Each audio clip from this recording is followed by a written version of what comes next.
সুইজারল্যান্ডে বারে বিস্ফোরণের পর নিখোঁজ তরুণদের হন্যে হয়ে খুঁজছে স্বজনরা। সুইজারল্যান্ডের স্কি রিসোর্টে একটি বারে অগ্নিকাণ্ডের পর নিখোঁজ তরুণদের পরিবারগুলো চরম উৎকণ্ঠার মধ্যে দিন কাটাচ্ছে। প্রিয়জনদের খোঁজ পেতে তারা অনলাইনে তথ্য চেয়ে আবেদনও জানিয়েছে। শুক্রবার এক সংবাদ সম্মেলনে সুইস কর্মকর্তারা জানান, জনপ্রিয় স্কি রিসোর্ট ক্রোমন্তানা বারে আগুনের সূত্রপাত সম্ভবত শ্যাম্পেনের বোতলের ওপর রাখা ফোয়ারা মোমবাতি থেকে।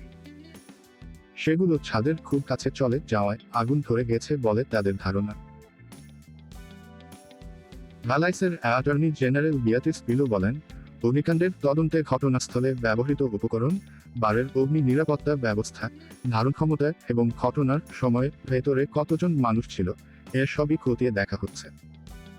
সুইস কর্তৃপক্ষ জানিয়েছে, এই অগ্নিকাণ্ডে নিহতদের শনাক্ত করতে কয়েকদিন, এমনকি কয়েক সপ্তাহ লেগে যেতে পারে।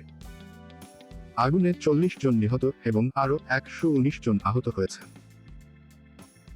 কর্মকর্তারা বলেন, আহতদের মধ্যে 113 জনকে শনাক্ত করা গেছে, বাকি 6 জনের পরিচয় নিশ্চিত করতে কাজ চলছে।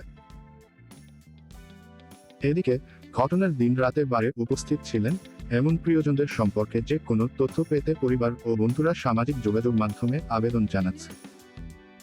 16 বছর বয়সী সুইস নাগরিক আর্থার ব্রোডারের এখনও কোনো সন্ধান মেলেনি বলে জানিয়েছেন তার মা লাইটিসিয়া। তিনি বিবিসিকে বলেন, আমার ছেলে নিখোঁজ হওয়ার পর 30 ঘন্টা পার হয়ে গেছে। এখনও তার কোনো সন্ধান পাওয়া যায়নি। আমি আমার ছেলের সন্ধান চাই। লাইটিসিয়া আরও বলেন, তিনি চান তার ছেলে আর্থারের ছবি সবখানে ছড়িয়ে পড়ুক, যাতে কেউ যদি চিনতে পারে এবং তার খোঁজ মিললে তার মাকে যেন ফোনে জানাতে পারে।